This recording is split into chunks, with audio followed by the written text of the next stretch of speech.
wouldn't listen. She wanted him too quickly. And even though the marriage is failing, she still puts up with him because she's too scared of getting caught. The next morning, I had to go to school because I had an important exam. I hadn't gotten enough sleep and I was feeling awful. During the exam, all of my classmates and friends started going off. My teacher noticed and asked, "What's going on, Sam? Are you sick?" After the exam, my best friend Pete came to chat. "You don't look good, bro. What's up?" he said. I told him what happened the night before. He was concerned. "This is really serious. In movies, when bad guys want to scare people from thinking, they say, if you don't pay, you won't see your family again. So it's not your stepdad who's in real danger. It's you and your mom," I said. Pete was right. Is it possible for them with all that money to pay the guys? I knew the bad guys weren't coming. Listen, I didn't know how I'm going to do that, I told him lightly. Pete smiled. "I owe you a lot. Now it's time for me to help you out. Come to my place after school. I'll see you there. Promise me, Pete." "Everything you'll find out will stay a secret tonight, please." "Okay. I'll see you Wednesday." "Good night." "Okay, Pete," I said. You may be wondering why Pete said, "I owe you a lot." So let me tell you. Pete came out of school at the beginning of the year. Second year of school, he got sick. He started making friends. He got bullied. He got suspended. He got fired. He was fired. He was demoted. He got chastised. He started drinking. He got arrested. He was arrested. He got fined. He got fined. Before you know it, he was on the road drinking. All the while, I was working at the same school. I had to work late nights, which, by the way, was impossible. I worked before the second class and after class. I didn't have lunch. I sat in my desk all day watching Wall Street. John Canning SUV showed up and parked in front of us. The driver got off and opened the door. I got into the SUV. Turns out Pete's family lived a whole lot on Main Street. "Why? What's so wrong?" I asked. "Because my parents were worried that I'd be a squirrely little brat if I got friends with rich kids," Pete said. "That's why they wanted me to go to public school. They didn't believe me, so I played along." After a while, we arrived at a huge mansion. There were security guards everywhere. Pete said, "My parents are worried. Normally, I can't have friends with rich kids. They can punish me, so why don't you stay? You wouldn't believe me if I told you what I missed. That's why I wanted you to see it for yourself." The mansion looked amazing. I still couldn't process the fact that my best friend was so rich. "How do you make so much money? What makes you have so much money?" I asked. Still stunned by the grandeur of Pete's house, he led me out the back door. There were lots of trees in the garden. Pete pointed to one of the trees. I looked at the tree he was gesturing towards, but I didn't get it. Pete laughed out loud. "Bro, look a little closer. Notice anything strange about these trees?" I looked at the tree again. "What? No way! That's impossible!" I screamed. What I thought were leaves turned out to be money. As I moved in closer, I realized that they were all $100 bills. Then I looked at the other trees. They were full of money too. I turned to Pete and said, "You're not pranking me, are you?" "Of course not. These are money trees," he said. "These trees are the source of my family's fortune. More specifically, the leaves were everything," he replied. Soon after, we went to Pete's room. I couldn't help but start yelling in excitement. "This is all at once the most ridiculous, unbelievable, and miraculous thing I've ever seen in my life." Pete said, "Actually, if you look at it, it's not a miracle. It's science. My dad's a botanist. He worked on this crazy project for 12 years and finally succeeded in engineering trees that can grow all around the house without a box.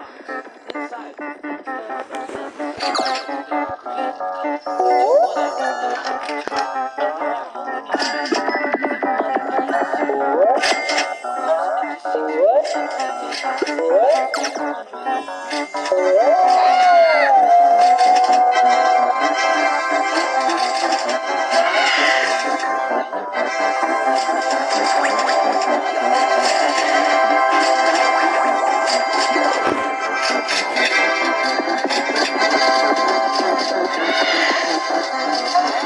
$100 bills?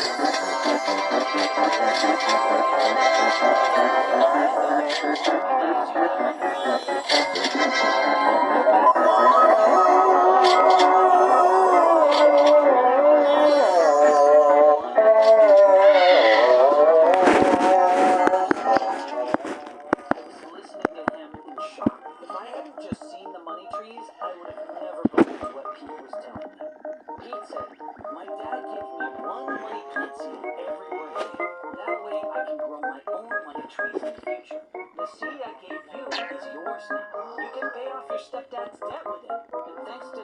tree, you can live all your life without worrying about money.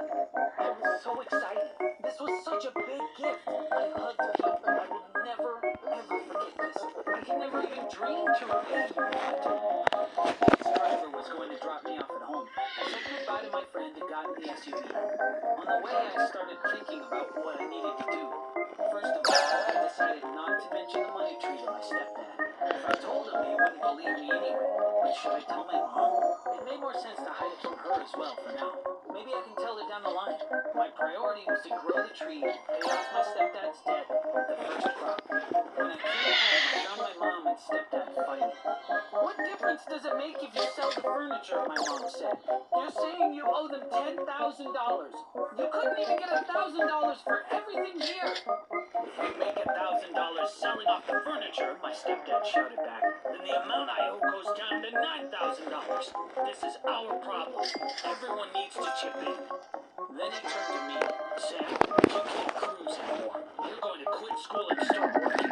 His tone grew more intense. You will give me every penny you make. I glowered back at him. I'll pay off your debt, he said coldly, but you need to ask for more time. Convince them to wait for one more month. Tell them that if they agree, you'll give them double, $20,000 instead of 10. My stepdad didn't take me seriously. What the heck are you on, kid? How are you going to come up with $20,000 in a month? He screamed. What else you got? I responded calmly, holding my ground. Besides, I'm not doing this for you, but for Mom. He stared at me. He didn't believe me, but he obviously needed more time anyway. Okay, I'll go and talk to the guys. But if we can't put together 20,000 by next month, it's over. You will have to say goodbye to your mom. I went to my room without a word. Now I could see the real extent of Pete's generosity. Thanks to him, not only could I pay the debt, but I would also never have to work again in my life. After everyone went to sleep, I snuck out to the backyard. There was a gap between the tall garden fence and the house itself. I was sure that no one had been there in years. It was completely out of sight. I could grow the money tree here without anybody noticing. I turned on my phone's flashlight to find a good spot and planted the seed. Now, all I needed was time. The next night, I waited for everyone to fall asleep. I went down to check the tree. There was nothing. I was so stressed. I really wanted everything to go as planned. When I checked again in a week, I was so excited to see the little plant coming out of the seed. I took a picture and sent it to Pete. He immediately replied, "Congrats, bro. You're the proud owner of a money tree now." That night, I dreamed of swimming in a pool of money until the morning. When I woke up the next morning, I had a huge smile on my face. When the 10 days were up, I was incredibly psyched. After making sure my mom and my stepdad were sleeping, I went out to the garden. When I turned on my phone's flashlight, the tree was illuminated. I almost screamed with joy. Just like Pete said, there was a lot of $1 bills on the tree. I was so happy that I couldn't stand still. I started dancing as if there was music playing. Just about then, I heard a noise behind me. What are you up to? I've been watching you for days. What are you so happy about? When I turned back, I saw my stepdad. I was shocked. I opened my mouth but couldn't speak. My stepdad was holding a big flashlight. He held it up to the tree. What's this? Why did you stick all this money on this tree? Then he lifted his hand up and grabbed one of the dollars. First he looked at the tree, then to the money, and finally to me. He was wild-eyed. Is money growing on this tree? You better have an explanation for this. Tell me what's going on, he screamed. He had caught me off guard. I was in no shape to lie to him. Yes, this is a money tree. Don't pick from it anymore. It's only been 10 days since I planted it. That's why you see those $1 bills on the tree. In 10 more days, those $1 bills will become $10 bills. In 20 days, they will all turn into $100 bills. You can then pay off your debt with the $20,000 we'll end up harvesting in total. My stepdad Keith was looking at me in disbelief. Where did you get this seed? I can't tell you that, but know that we only have this one seed. This is our only chance to pay off your debt, I replied. Keith looked at the money in the tree. His eyes lit up. This is my house, so this is my tree too. He paused for a tense moment. I'll wait 10 days. We'll see if those ones on my tree turn to tens. If you're lying to me, boy, both you and your mom are out of my house for good. I can only imagine the evil things my stepdad was was capable of. I had no choice but to go along with whatever he said. The next day I told my mom what happened. Naturally, she didn't believe me. I went to the backyard to show her the money tree. My stepdad was there sitting drunk with happiness and greed, watching the tree. He stood up when he saw us. Looks like dreams do come true. I just hope I never wake up. This tree is going to make me a wealthy man. He said, laughing out loud. 10 days passed. When I woke up that morning, I was so excited that I jumped out of bed. When I went to look at the tree, I was shocked. The $1 bill should have transformed into $10 bills, but there was no money on the money tree at all. I ran inside. My stepdad sat counting all the money he'd collected from the tree on the kitchen table. He was in a good mood. You were right. I picked 199 $10 bills, he said, holding a single bill up to the light. Look at this. I still can't believe this grew on a tree. I was so mad at him. Why did you harvest them before they turned into $100 bills? He carefully collected a fat stack of bills and stuffed them in a small pocket of his satchel. There's something I need to do, and I needed some money to be able to do it. So I got some from my tree. It'll grow more anyway. I still couldn't figure out what he was planning to do. Did the casino boss give you only a month? How are you going to pay off your debt to them now? The pocket in my stepdad's bag bulged crudely, barely holding the wad of money inside. What is this, an interrogation? He snapped. Enough! It's my tree. I can harvest my money whenever I want. I don't need your permission. His shouts echoed through the kitchen as he stormed off. He obviously had a plan, and that's why he collected the money so early. I knew Keith wasn't stupid. He was definitely after something, but I couldn't figure out what that was.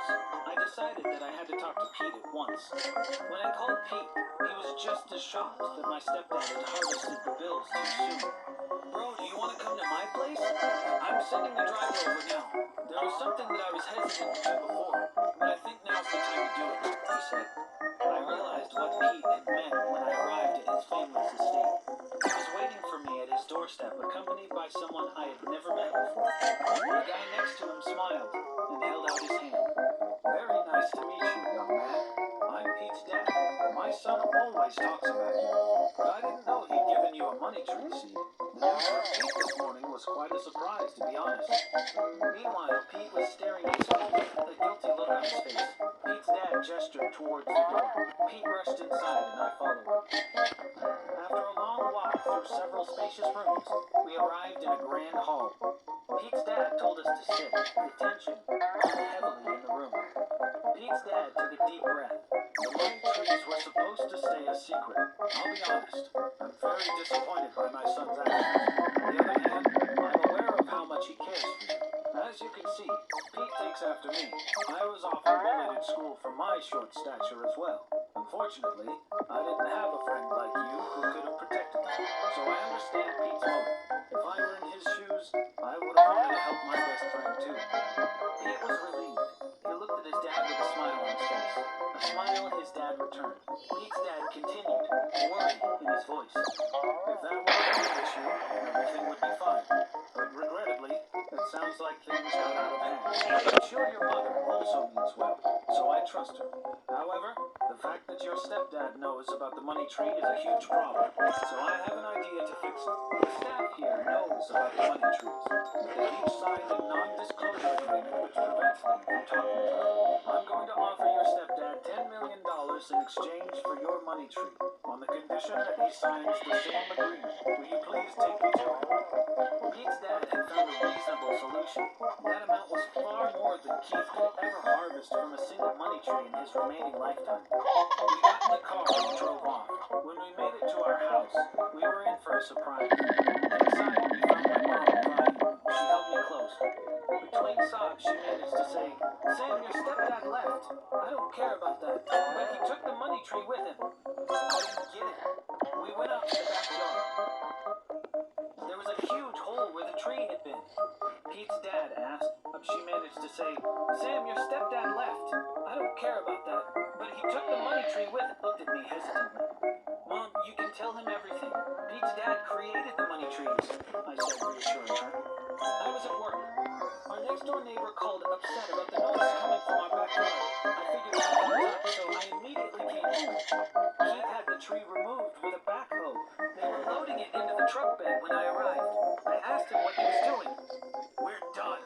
shouted.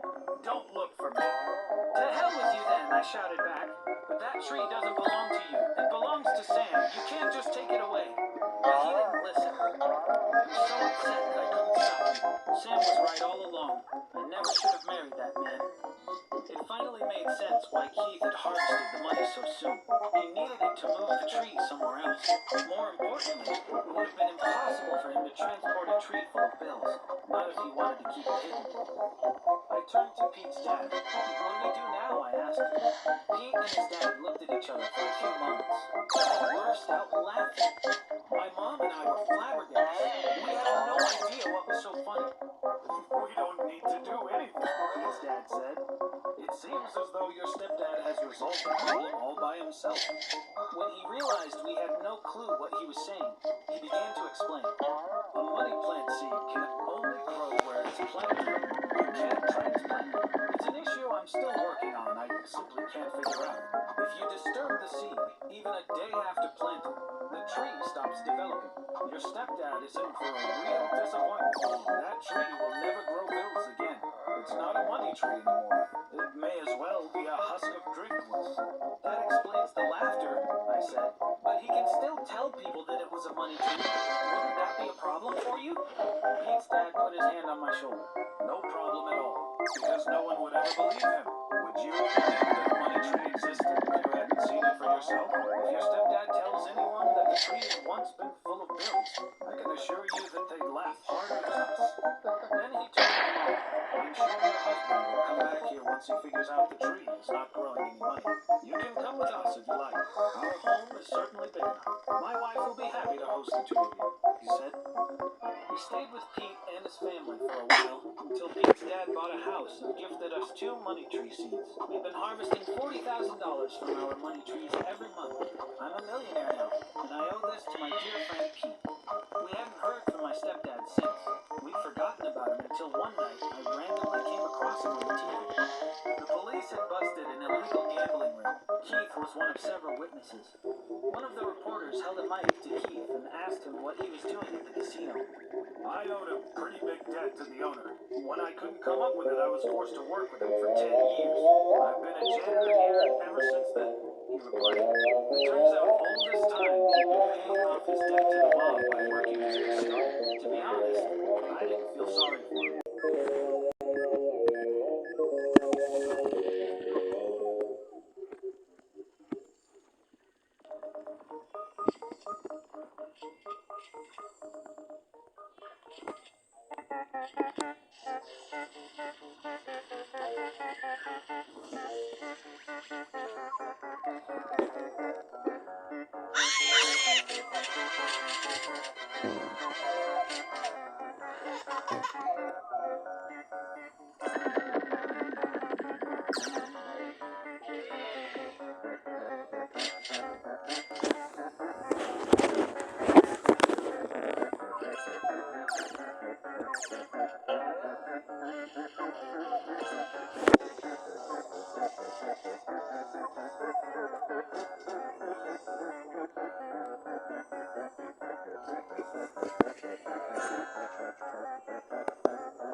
Hi, my name is Mimi. My dad used to be a construction worker. He passed away after an accident at work. At that time, my mom was a housewife. After my dad's passing, she had to find a way to make money. She started to clean people's houses. It was hard work, but it paid our rent and bills. Unfortunately, my mom started having problems with her eyes and lost 60% of her sight. It affected her work. People didn't want to hire her anymore. Soon we ran out of money. We couldn't pay our rent. To buy food, we had to start selling our furniture. Eventually, the thing we feared most happened, and we got evicted. My mom and I started living on the streets.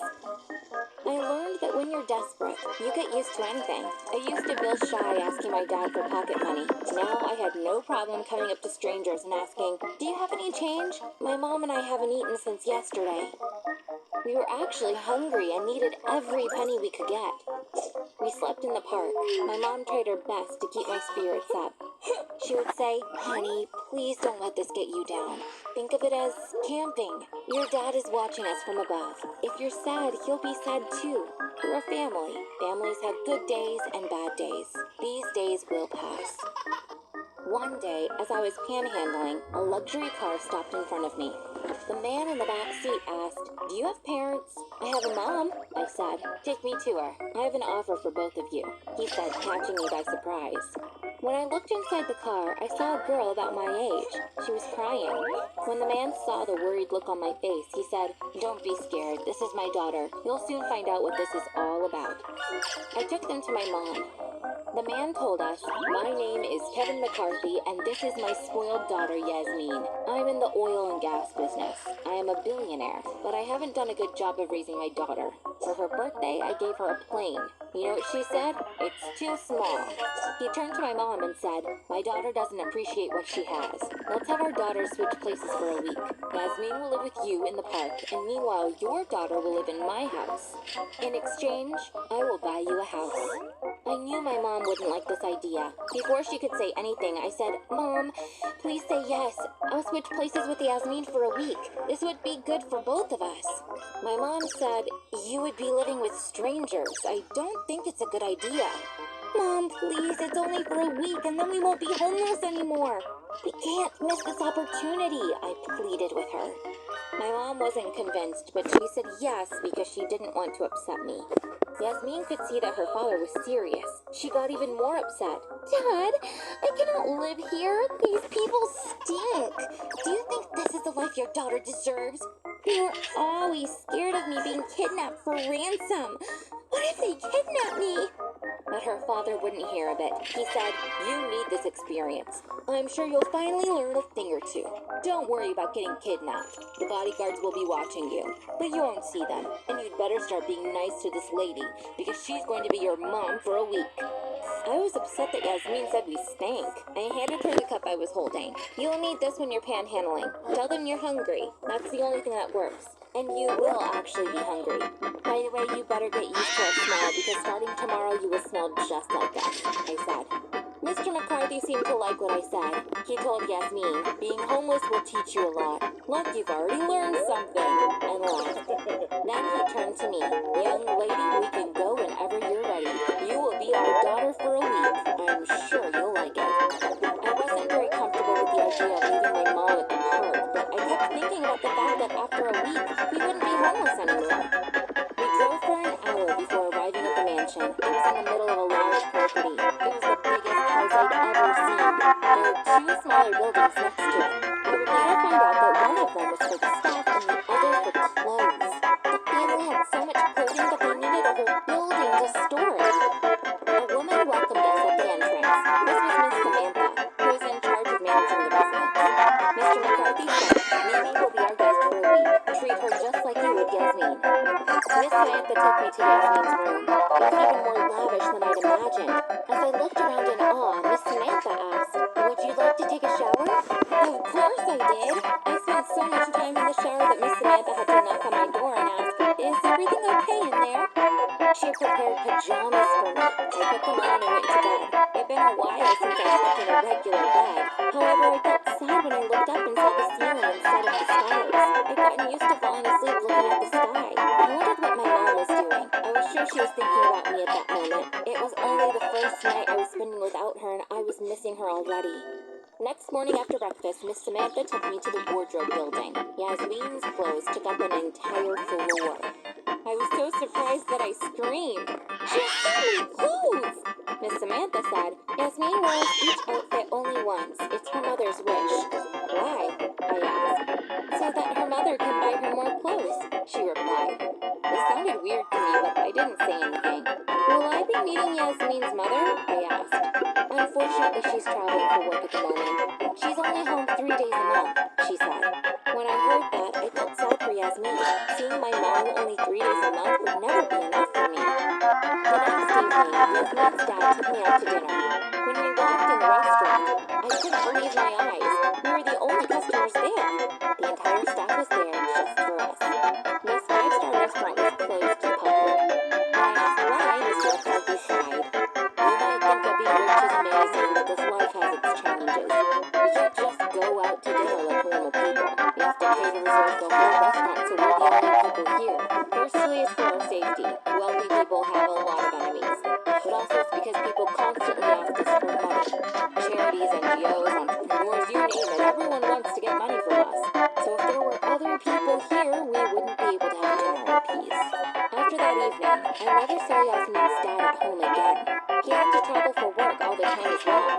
When I first met Yasmin, I thought she was a spoiled brat, but when I realized what her life was actually like, I started to feel sorry for her. Money obviously makes life easier, but if you value family life like me, being a billionaire is not something to envy. Days went by very slowly. I missed my mom so much. Finally, the week was up. I was so excited when I woke up. Miss Samantha came in and said, Yasmin's mother came home last night. She will take you to your mother. Yasmin's mother and I got in the car. She said to me, thanks so much for helping us out. Yasmin needed this experience. I'm sure she learned what a gift it is to be wealthy after seeing what it's like to be homeless. I bet she'll start crying the second she sees me and say, Mom, get me out of here. We got to the park and got out of the car. We started walking. We saw my mom and Yasmin having breakfast on the grass. They were chatting and laughing. When my mom saw me, she got up and embraced me. We hugged for a long time. She smelled awful, but I missed that stink. Yasmin also gave me a hug and said, the week just flew by. Mimi, you are so lucky. You have an amazing mom. She also stinks like a homeless person now. Yasmin's mother told my mom, thank you for looking out for my daughter. But she seemed to be disappointed. She had expected Yasmin to be desperate, but in fact, she looked really happy. She said, Honey, aren't you happy to see me? I missed you so much. When Yasmin didn't respond, she laughed and said, well, maybe you haven't missed me, but I'm sure you've missed your old life. Yasmin got upset. Mom, I don't think you missed me. When was the last time you, Dad, and I had dinner together? I can't even remember. I don't think the three of us have sat at the same table in years. I haven't missed my normal life at all. I had the best meals of my life in this park. I hadn't slept this well in a long time. You know what I realized out here? The only thing a person my age needs is parents who are paying attention to them. Now Yasmin's mother was mad. How can you be so ungrateful? Your father and I give you everything. You got a plane for your birthday. What else can we do for you? She screamed. Yasmin started crying. Mom, you're only giving me those gifts out of guilt. I got used to equating your gifts with love. I kept asking for more expensive gifts to be able to convince myself that you loved me, but now I understand what I really need is a mother who is always with me, just like Mimi's mom. Yasmin's mother stopped. She looked at her daughter's face. She knew what she was talking about. She started crying. She embraced Yasmin. You're right, honey. You're right. I'm such an idiot for not seeing that sooner. Please forgive me, she said. They hugged each other and cried for a while. Mr. McCarthy bought us a house, just like he promised he would. He even gave my mom a job in one of his companies. Our money troubles are over. My mom could finally afford a visit to the ophthalmologist. After 2 surgeries, she regained her eyesight. Now she can see as well as she used to. Yasmin and I became friends. She comes to visit a few times a week. Sometimes her mom comes with her. She took another job at the company. She doesn't travel anymore. She is now able to spend more time with her daughter. Yasmin's dad seems to have understood his mistake as well. Even if he needs to travel for work, he comes home whenever he can, and they have long, family dinners together. They invited us to their house for Thanksgiving. They all looked very happy. Yasmin's dad thanked us by saying, people measure wealth with money, but real wealth is about the things in life that you cannot buy with money. In that way, we were actually very poor. Thanks for helping us figure it out. And this made us very happy.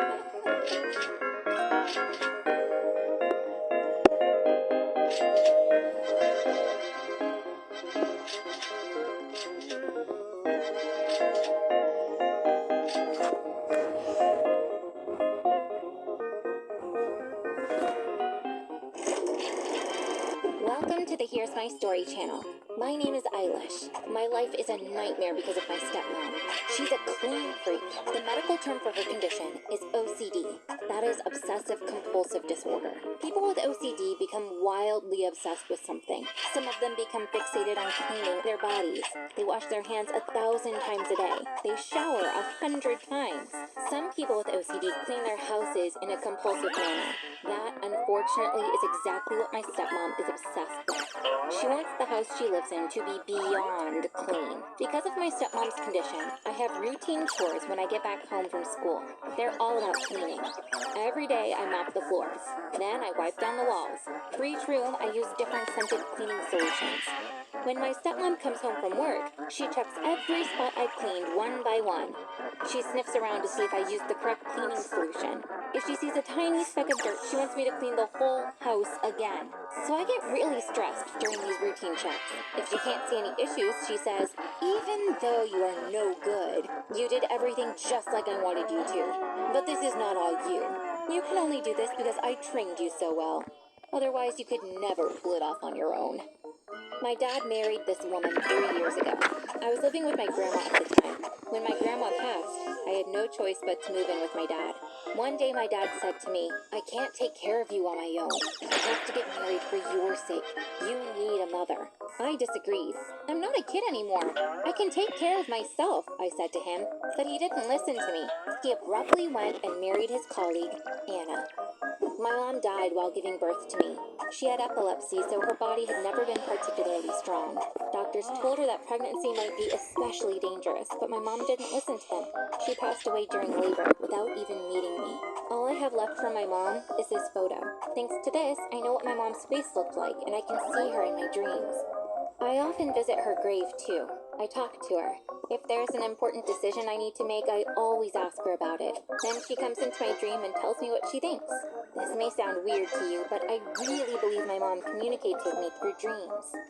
My dad and stepmom work at a frozen pizza factory. My dad is in the purchasing department while my stepmom is the accounting manager. I heard them fighting one night. My dad was talking about going to jail. Their door was ajar. I tried to peek in and understand what was going on. My dad was yelling, "I did this because you wanted me to. Why do you want me to take the blame now? You are as responsible for this as I am." Shedding crocodile tears, my stepmom replied, "Why should we both go to jail? Who's going to take care of our daughter? You need to take the blame yourself for Eilish's sake." My dad looked down in silence. At that moment, I knew that he had accepted this to keep me safe. 1 week later, I found out about all the details. My stepmom had committed invoice fraud, so the records showed purchased goods that my dad in fact had not purchased for the factory. My stepmom then transferred payments for those goods into her own bank accounts. This is how they misappropriated the company's funds. But somehow, someone figured it out. Detectives began to look into the company records. When my stepmom figured out that they were going to get caught, she convinced my dad to take the blame. In his court deposition, my dad said, "My wife doesn't know anything. I tricked her. I'm the only one who's guilty here." The court gave my dad 6 years in prison for embezzlement. I was incredibly angry at my stepmom, but I couldn't do anything. I had no relatives I could go to. On paper, I did have a mother, but only because Anna was married to my dad. I couldn't seek shelter at a children's home. I had no choice but to live with her. My stepmom was now home all day. Previously, I would clean before she came home from work, but now she was constantly saying, "Don't go to school, clean the house. Everything's so dirty, I feel like I'm going to choke." After a while, I had to leave school for good. Now I was getting up in the morning and cleaning until midnight. Normally, I dream of my mom at least 1 day a week, but during that time, she visited me every night in my dreams. She wouldn't talk to me, she just gestured for me to come to her. Obviously, she wanted me to visit her grave, but it was impossible for me to leave the house. My stepmom kept showing me spots to clean around the house. If I was gone for 5 minutes, she would start yelling and screaming. One morning, I mustered up the courage to say, "I want to visit my mom. I'll be back in a couple of hours." My stepmom burst out laughing. "No offense, but I think your mom's bones must have completely decomposed by now. Why do you want to see her grave? That's not your mom. It's just a stone with your mom's name on it," she replied. I was really upset. I began to cry. My stepmom showed me the door, saying, Go cry outside. You're ruining the house with your dirty teardrops. I ran outside. I had completely lost control. I kept running and sobbing at the same time. Normally, I go to the cemetery by bus. That day, I ran for nearly 2 hours without stopping. Finally, I reached the cemetery. I hugged my mom's gravestone. No, you're not just a stone. You're my dear mom, I mumbled between sobs. At that second, I heard a sound like a whistle. It was coming from up above. When I looked up, I saw a red object zooming down towards the ground. It came closer and closer until it landed about 30 feet from me and sank into the ground. A hole had formed at that spot, and smoke was coming out of it. As I walked closer, I realized that it was the heat that made the object seem red to me. As it cooled down, it turned into a green rock. It wasn't very big, almost the size of a small turtle. I was staring at the rock, trying to figure out what it was. The only explanation I could come up with was that this was a meteorite. It was a fireball that came from outer space. I always thought they looked just like regular rocks, but this one was bright green. I was too curious not to touch it, even though I knew that was a dangerous thing to do. It was still hot, but not hot enough to burn my hand. It was perfectly smooth. Perhaps it had spent years traveling around space before entering the Earth's orbit and finally landing right next to me. A small piece had separated from the rock due to impact. I held it up into the sunlight. It looked like a diamond, but I didn't think there were any diamonds in space. Plus, diamonds are clear. This rock, on the other hand, was green. I went back to my mom's grave. Even though you're far away, you always take care of me. I don't know what to do with this meteorite, but I'm sure this was the reason why you called me here, I said. Then I dug a hole in my mom's grave and buried the rock in it. The small piece from the meteorite was in my pocket. I had to go and find out what it was. I could look it up online, but I'd left my phone at home. How was I going to go and get it back when my stepmom was at home? I had an idea. I picked up some dirt from my mom's grave and filled my pockets. When I came home, my stepmom leapt to her feet. Her eyes flashed with anger. You went to see your mom's bones, didn't you? Didn't I tell you not to go? She screamed. Without saying anything, I took out some dirt from my pocket and sprinkled it on the floor. She looked around bewildered. What are you doing? Stop ruining my house! She yelled. I ran into the kitchen. I threw a handful of soil up in the air. I did the same in all the other rooms and finished all the soil that I took from my mom's grave. As I was going to my room, my stepmom had already begun mopping the floors, crying, "It's filthy!" Because of her condition, she felt compelled to deep clean the house. I picked up my phone. I packed a few of my things in a small suitcase. I walked past my stepmom as I was leaving. She was deliriously trying to clean the floors. Phyllis, come here! Clean up your mess! Help me! She cried, but I obviously did not stop. I slammed the door behind me and left. I sat down on a park bench and started doing some research online. Nothing came up when I searched for green meteorite, so I searched for green gemstone. When I clicked on the images, I saw that they definitely looked like my meteorite. Finally, I figured out that mine was a gemstone called jadeite. It was the second most expensive gemstone in the world. Blue diamond was at the top of the list. A 1-carat blue diamond was worth $4 million. Jadeite had the second spot, and it was worth $3 million. Then I looked up the definition of a carat. 10 carats were equal to 2 grams. If the small piece of rock that I was carrying with me weighed 20 grams, then that meant I was carrying $300 million in my pocket right now. My heart skipped a beat. I mumbled to myself, since the meteorite in my mom's grave is much bigger, I'm a billionaire.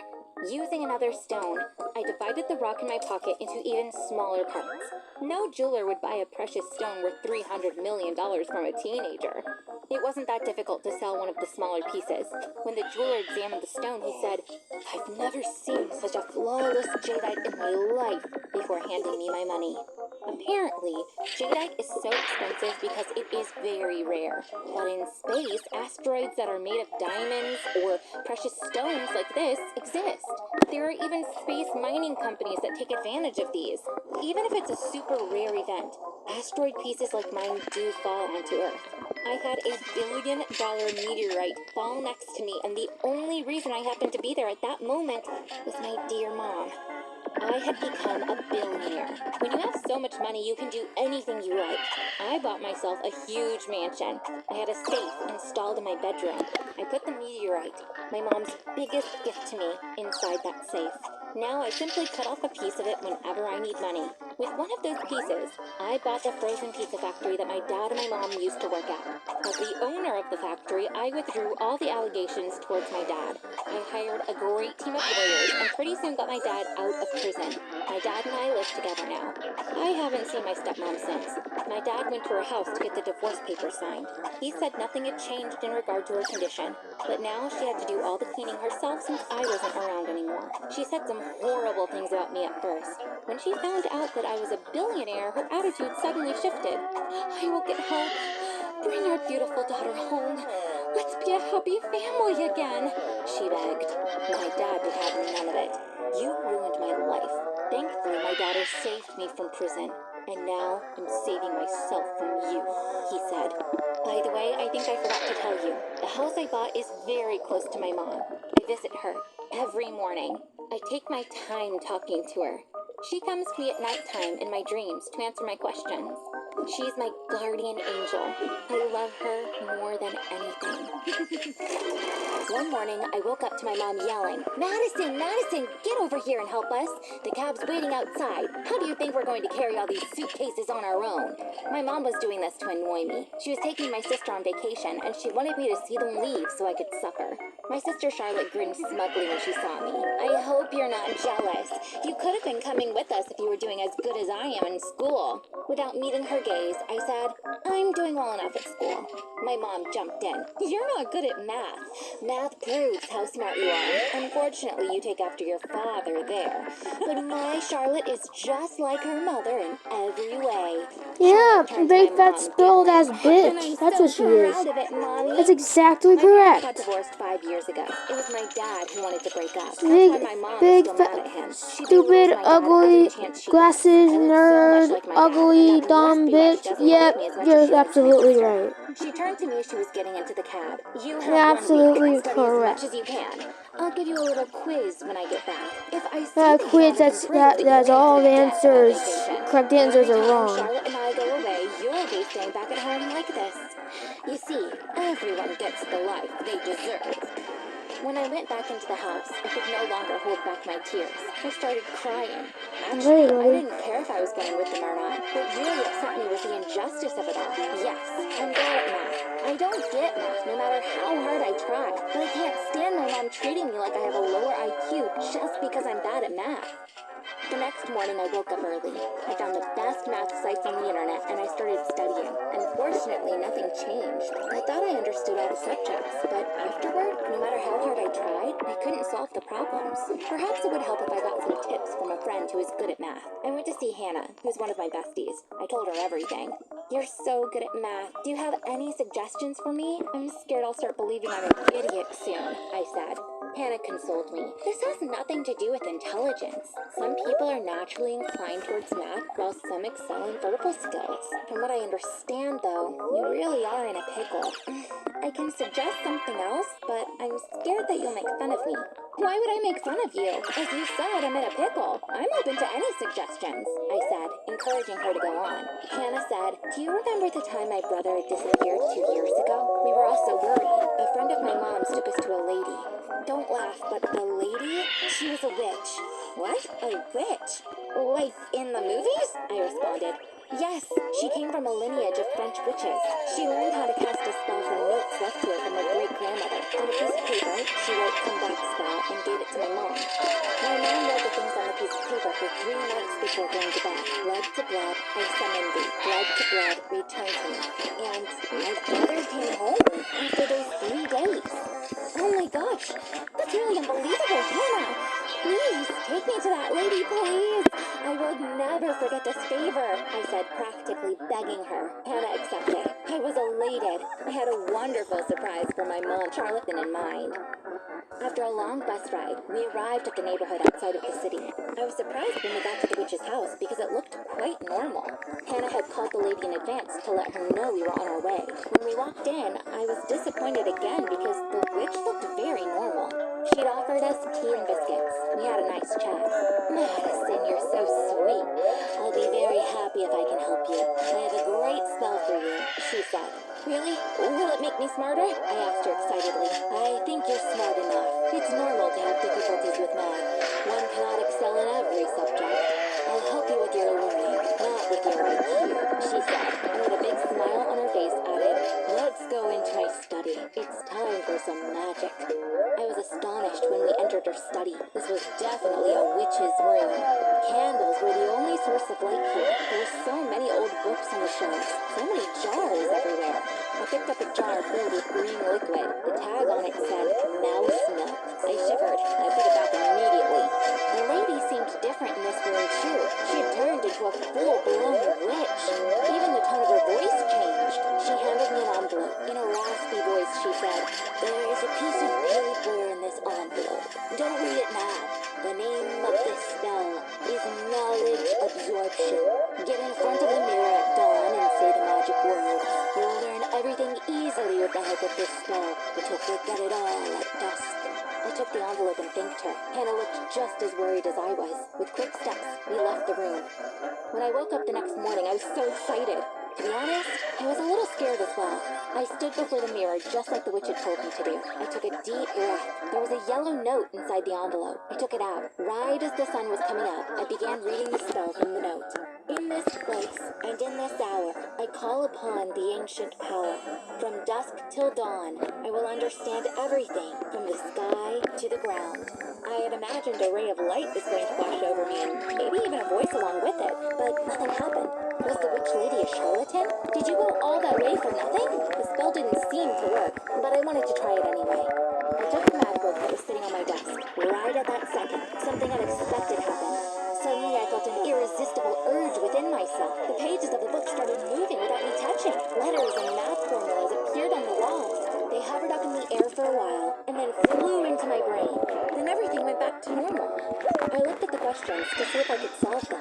In that instant, I realized that I had learned every single thing in that math book. I was able to solve the questions at lightning speed without a pen or paper. I was hyperventilating with excitement. I lay down on the floor. The spell had worked. It sounded incredible, but I was a math genius thanks to the spell the witch had given to me. My mom and Charlotte would be so surprised. I began laughing out loud. The day my mom and sister came back, I woke up early. I did the spell in front of the mirror. They would be home in 5 hours. Besides my math prowess, I was going to prepare a few more surprises for them until then. Charlotte had gotten excited about music and bought herself a guitar last year, but she couldn't figure out how to play it right, even though she tried hard. I took the guitar from her room. I found a guitar tutorial on YouTube. In 10 minutes, I was a total guitar virtuoso. Of course, I owed it all to the spell, but I was playing so well that for a second, I wondered if I really did have natural talent for it. My mom and Charlotte went to Mexico for vacation. I'm sure they had a pretty hard time because they don't speak a word of Spanish. I started hanging out at Spanish learning sites. Half an hour later, I was speaking Spanish as if it were my mother tongue. When my mom and sister arrived, I greeted them at the door. I helped them with their suitcases. Apparently, they thought I'd be upset with them. They were surprised to see me in such a happy mood. Charlotte cut to the chase to kill my buzz. Did you study math, dear sister? I'm sure you gave up at some point because you just don't get it. Mom said she was going to give you a quiz. You're going to fail and we all know it. So, you don't need to stress out about it, she said. I smiled calmly. I actually had a very productive week. I realized math isn't that hard after all. I just have to stay focused while studying, that's all, I replied. My mom and Charlotte looked at each other and laughed in my face. My mom said, you studied math and understood? That doesn't sound credible to me. Then it's time for your little quiz. Let's see how I'm gonna do, I replied. My mom and Charlotte took the math book and started preparing the quiz questions for me. They came to my room and gave me the questions. Then they stood by watching me. They were both grinning since they were sure I was going to fail.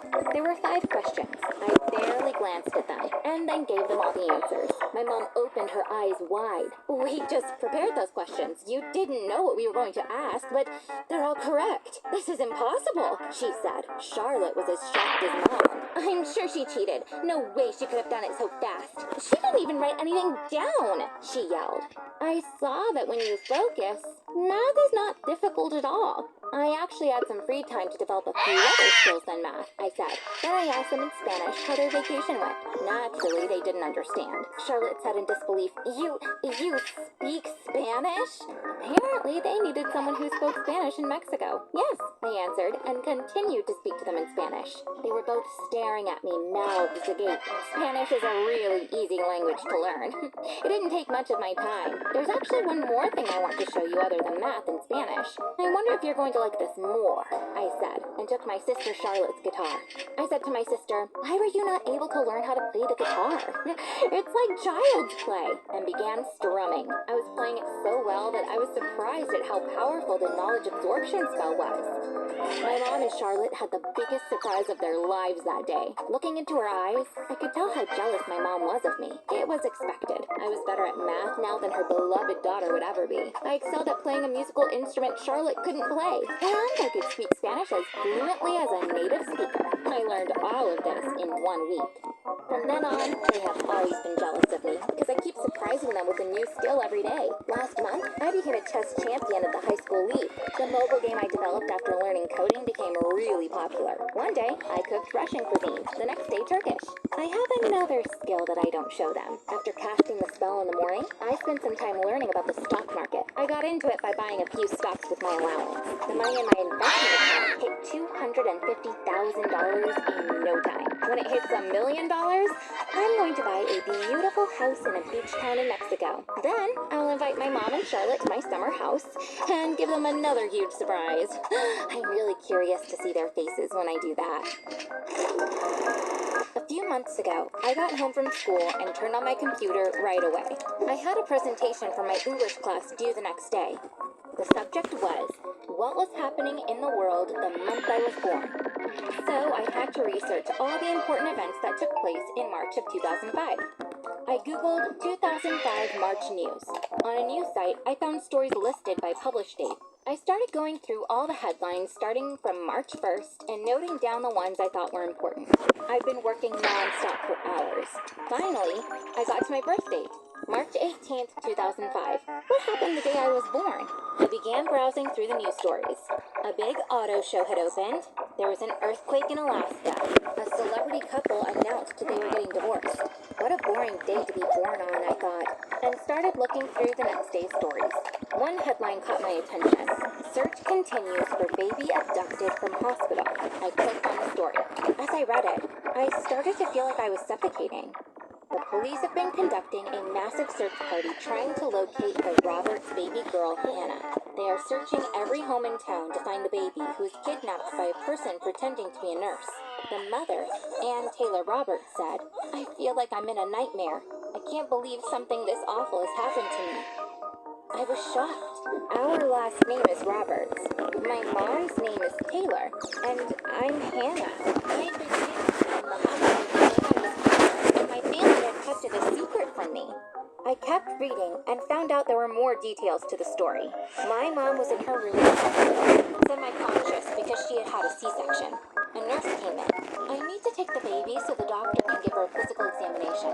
I'll bring her back in 30 minutes, she said. After a while, another nurse walked into the room. "Where's the baby?" she asked. When my mom said, "The doctor wanted her for a physical," they knew I was kidnapped because physical exams for newborns did not exist. The security camera footage showed how the fake nurse had kidnapped me. First, she changed her clothes in the restroom. Then she left the hospital with me, pretending that I was her baby. Okay, so I was kidnapped, but since I'm with my family now, they must have found me.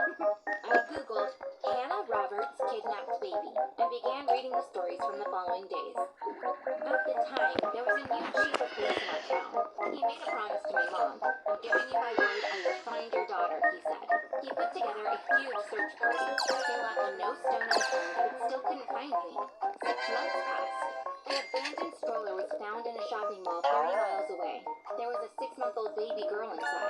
police chief brought the baby to my family so that they could identify me.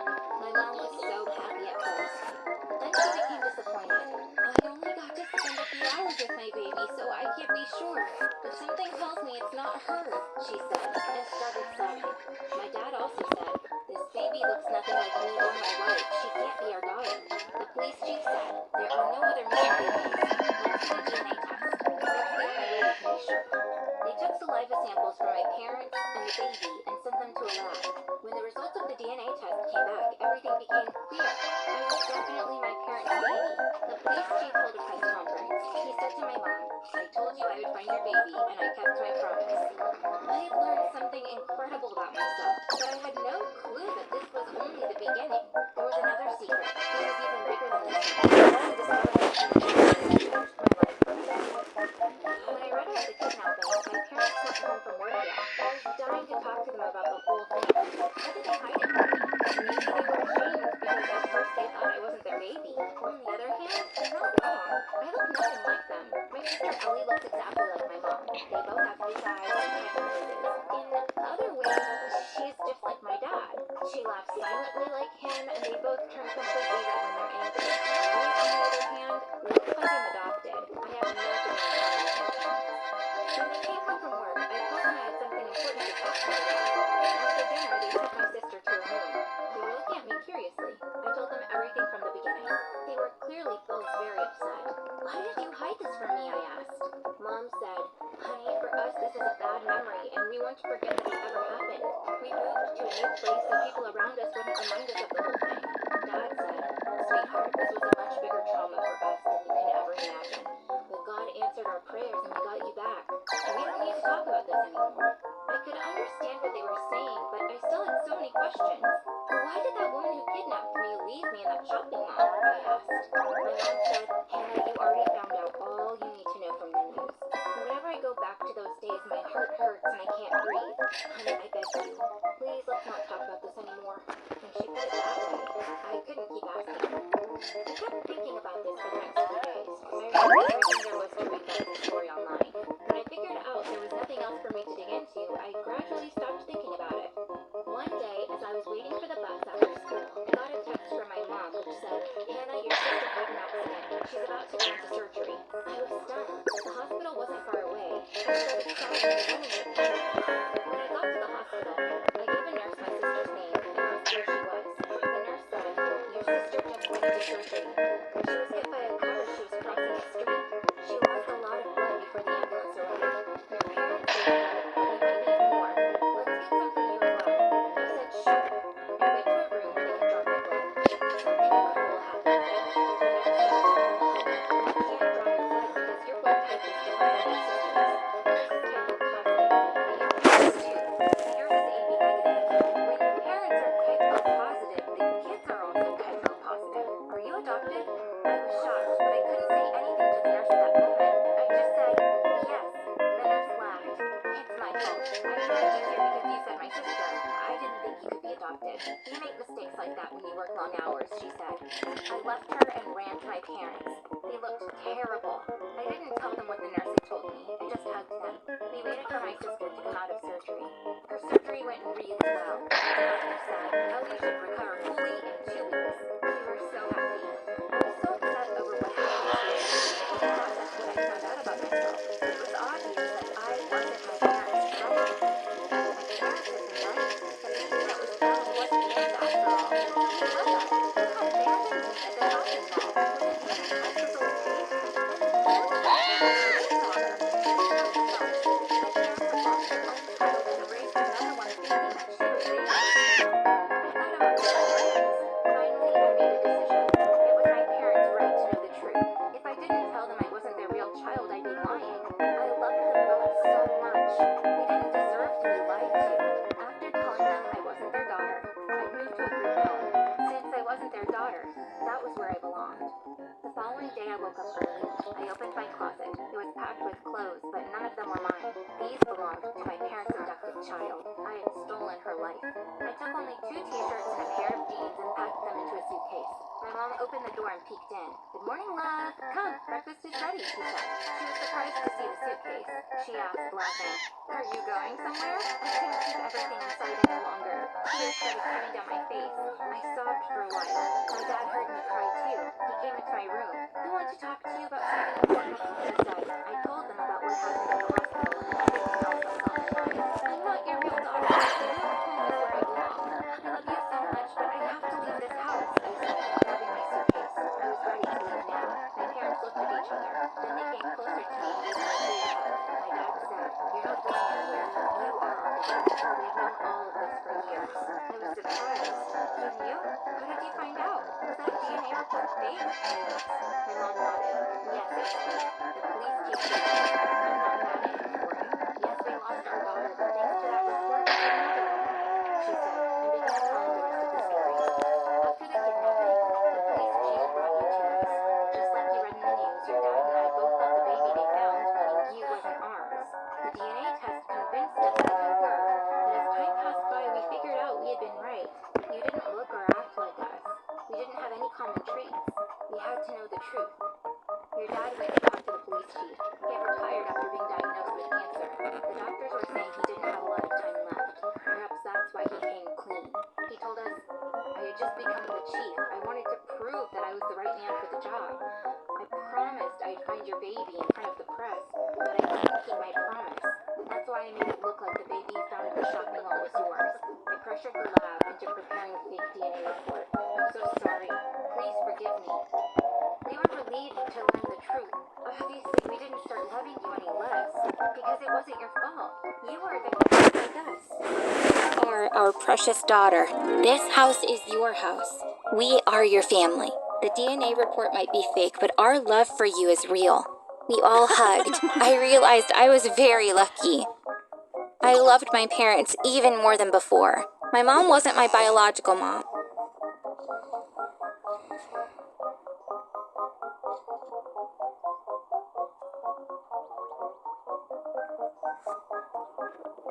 You know, have you ever thought to yourself, how the hell do all these bee swarm YouTubers have trillions of honey to their disposal, sometimes even quadrillions of honey to their disposal? Well, today I'm here to answer that question, and it's pretty simple, you know? I'm going to talk about early game, mid game, and late game ways to make a lot of honey. Probably the best early game way to make honey is trying to do quests, just trying to get equipment, farming Commando Trick. Well, the reason why Commando Trick is so broken is because I believe at the highest rank, you get around 30 million honey, sometimes even 40 million honey, I'm not sure, but let's say you kill the Commando Trick probably like 30 times, I believe at rank 30, you get around 10 or 20 million honey, which is already like a huge boost if you just started the game. But pretty much as soon as you get like, you know, some bees, get some equipment, I would recommend just staying AFK overnight, just doing Commando Chick, and as soon as you wake up, you should be ranked around like 20, 30-ish, and when he's ranked 20, 30-ish, you should be getting around 20, 30 million honey, and obviously the more you kill him, the more honey you're going to get, but yeah, just stand somewhere like around here for him to respawn a few times, and not a lot of people, you know about Commando Trick, you know what I mean? So it's like, Commando Trick, in my opinion, is like just really underrated, and he could be used a lot better if people actually showed him some respect, you know what I mean? Yeah, but definitely do Commando Trick, especially if you're just gonna, like, you know, AFK overnight, but yeah, it's probably one of the best things you can do. Alright, now the second early game method is obviously going to be macroing. Macroing is obviously probably one of the best ways in order to level up in Bee Swarm, because of the fact that macroing allows you to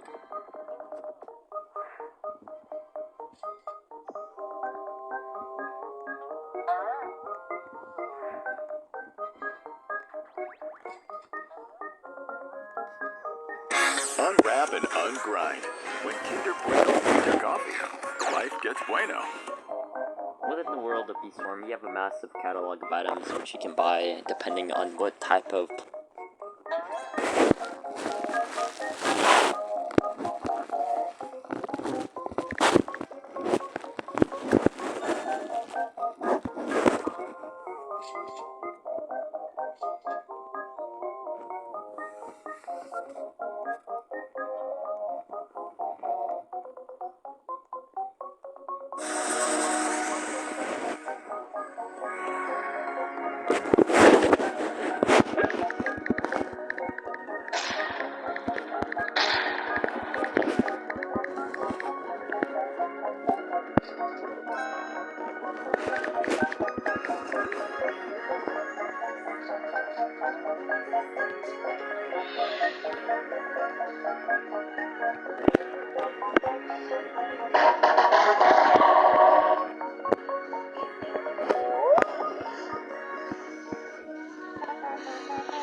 So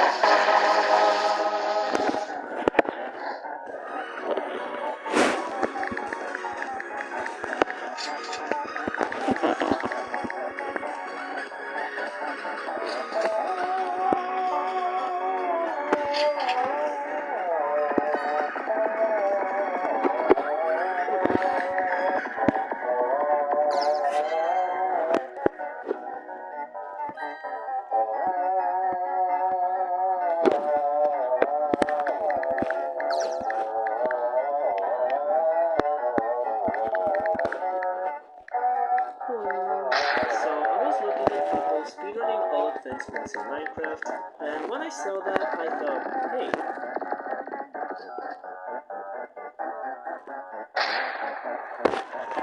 Minecraft is a sandbox game, which means you can do basically whatever you want.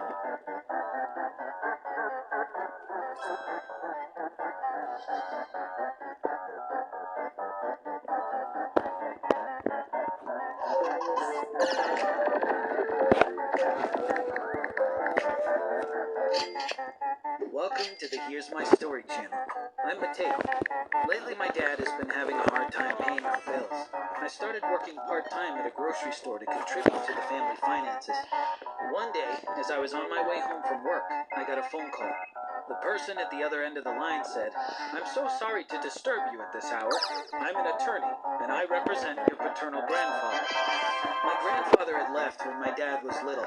They never saw each other again. My family never talks about my grandfather because my dad's still mad at him. "Is it possible for you to come to my office tomorrow morning at 8? I need to talk to you about something important. It's imperative you don't tell your parents about this."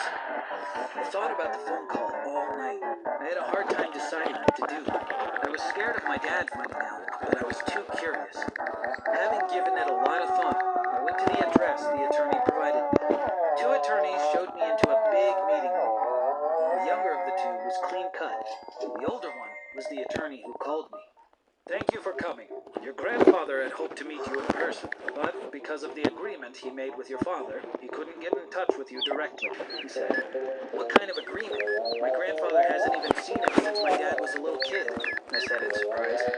"6 years ago, your father and grandfather met in this very room. That day was the first time they'd seen each other in a very long time. Unfortunately, your dad refused to forgive his father. I came here to tell you to stay away from my family and me," your dad told him. "Your grandfather was guilty, so he accepted your father's request to keep you causing more harm." "So why does my grandfather want to see me despite their agreement?" I asked. "You will find out very soon," he replied. The second attorney turned on the computer. An old man in a hospital bed appeared on the screen. "Hey, Mateo, I'm your grandfather. If you're watching this video, that means that I'm no longer alive. I would have liked to get to know you. I couldn't break the promise I made to your father. I always regretted missing out on watching you grow up or playing games with you. So, I've prepared a little game you can play after my passing." Meanwhile, the attorney's assistant put a large briefcase on the table. "There's $1 million in that briefcase. If I can spend that money in 24 hours, my entire fortune, which amounts to $100 million, will be yours. Refuse or spend a penny less. My attorneys will donate the money to charity. It's your choice." The assistant opened the briefcase.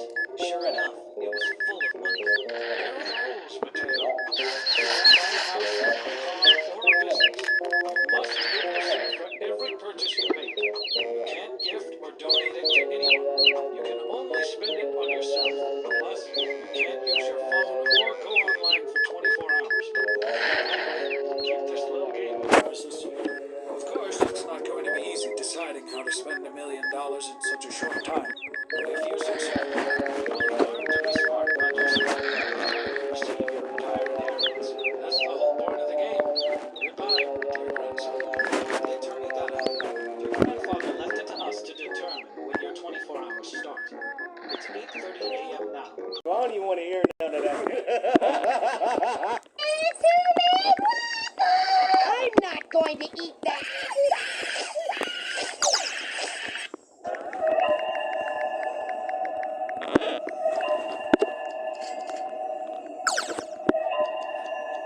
Smells like pee-pee and poo-poo in here. No, seriously, why does it smell like caca and wee-whiz in here? I understand your anger. What the fuck up, you nasty bitch? I don't know how the fuck you jump on my son, you little nasty ass nigga. Shut your little bitch ass up, you dirty bitch. What the fuck is this long ass?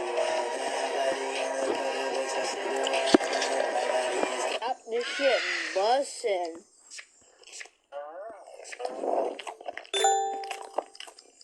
What you looking at? Bonnie! Bonnie, where are you?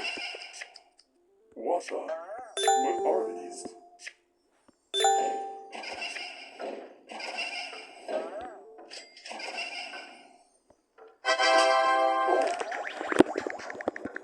Is jumping your special talent?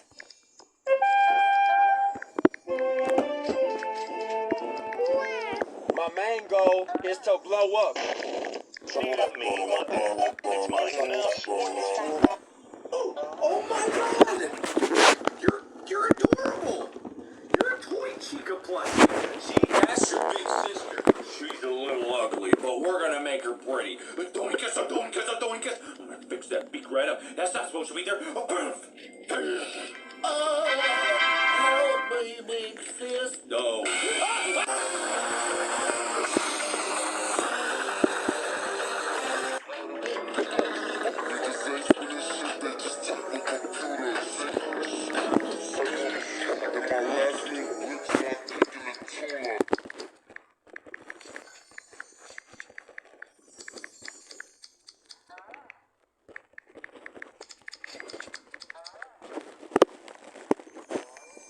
Meet Litter Robot, the revolutionary self-cleaning litter box that eliminates the chore of scooping.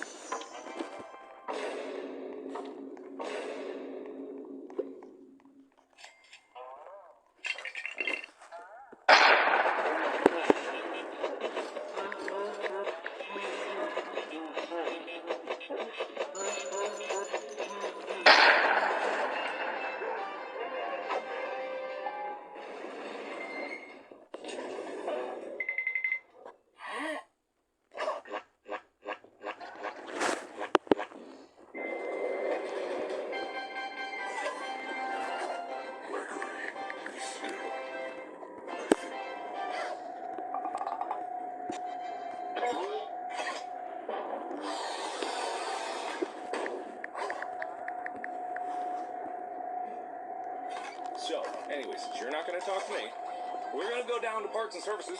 I'm going to shove a beak inside of you, and you are going to be able to talk better. You...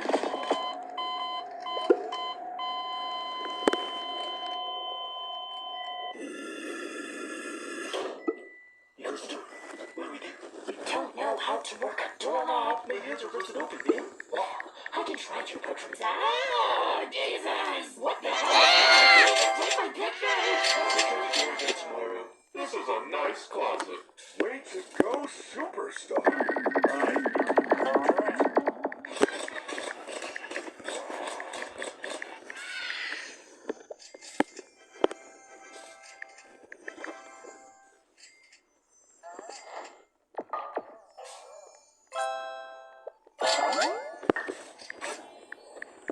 Where did you get these cards?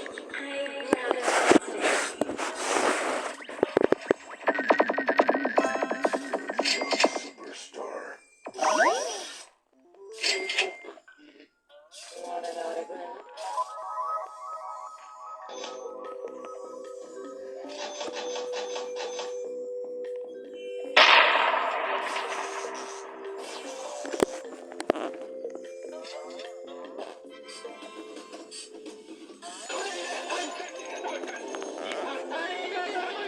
Hola, Sofi, ¿querés venir al baño?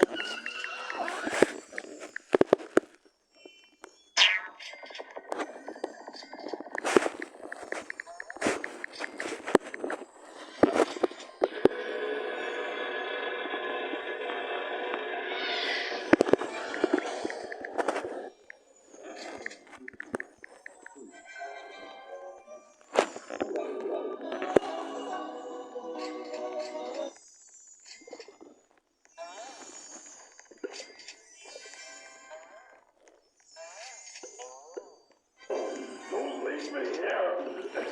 My house. My God. Congratulations, you made it halfway through the video. Now for a sponsor. 1, 2.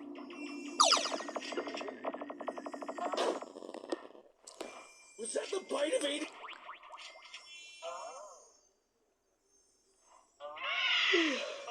Just about to go to bed and look around my room real quick and Bunny the bunny.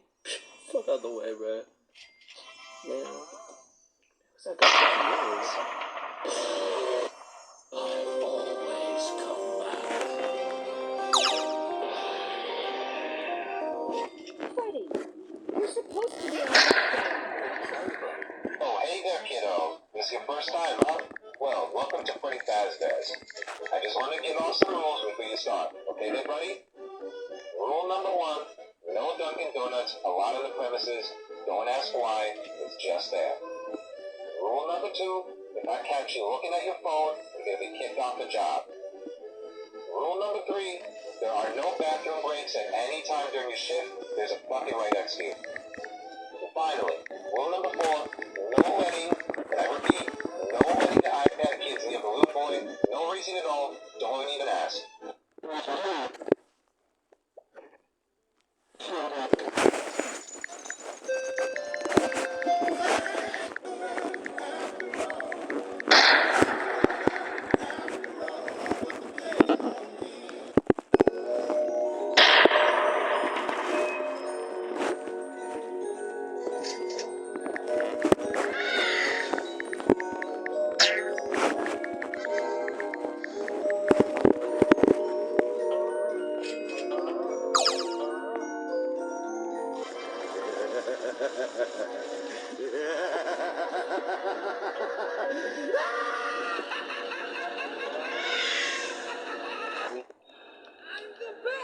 Oh, where did you even come from? Freddy! Freddy! Oh my God. Yo, that's... Oh! This mustache is ridiculous.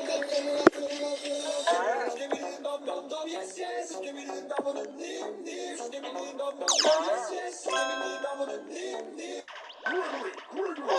Have you ever heard of Sponge? Bob. He's a little sponge, and his name is Bob. And he sings songs like, "It's the best day ever." Stop to the child! Don't touch the child! Don't touch the child!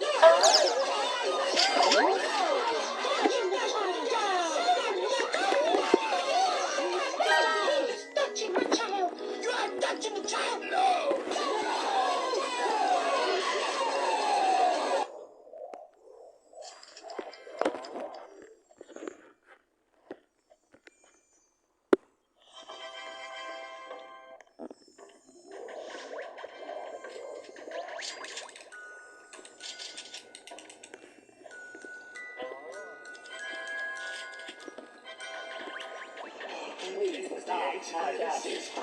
The robots are becoming more sentient. They started to know my name. They don't even say. How did you know my middle name? I remember everything. 3 years! I've been in here for 3 years! Stop.